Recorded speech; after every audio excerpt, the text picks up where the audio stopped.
વાત કરીશું તમિલનાડુને રામેશ્વરમથી જોડતા દેશના પ્રથમ વર્ટિકલ રેલવે બ્રિજની, જે હવે થઈ ગયો છે તૈયાર।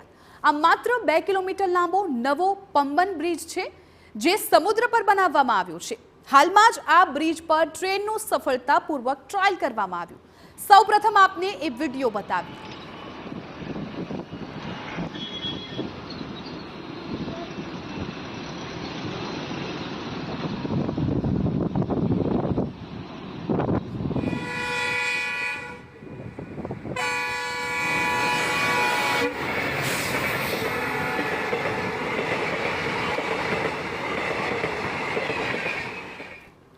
આ બ્રિજની ઉપરથી ટ્રેન લગભગ 80 થી 90 કિલોમીટર પ્રતિ કલાકની ઝડપે પસાર થશે। તમને જણાવી દઈએ કે આ પુલની લંબાઈ લગભગ 2.2 કિલોમીટર છે। ભારતના પુલોમાં આ સૌથી અનોખો પુલ છે। આ પુલની વિશેષતા એ છે કે ઉપરથી ટ્રેનો દોડશે, જ્યારે વહાણ નીચેથી પસાર થઈ શકશે। આ સાથે મુસાફરોને રામેશ્વરમ પહોંચવામાં માત્ર 5 મિનિટનો સમય લાગશે।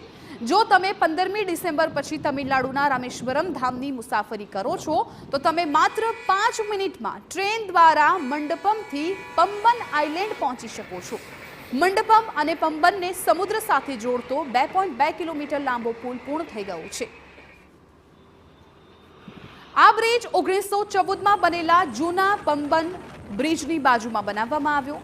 તમને જણાવી દઈએ કે જૂના પુલની જર્જરિત હાલતને કારણે અહીં ટ્રેન માત્ર 10 કિલોમીટર પ્રતિ કલાકની ઝડપે દોડે છે, જેના કારણે મુસાફરીમાં 25 મિનિટનો સમય લાગે છે। હવે નવો પુલ જૂના કરતાં 3 મીટર ઊંચો છે અને તે દેશનો પ્રથમ વર્ટિકલ બ્રિજ પણ છે, જે જહાજો પસાર થાય ત્યારે 17 મીટર સુધી વધી શકે છે।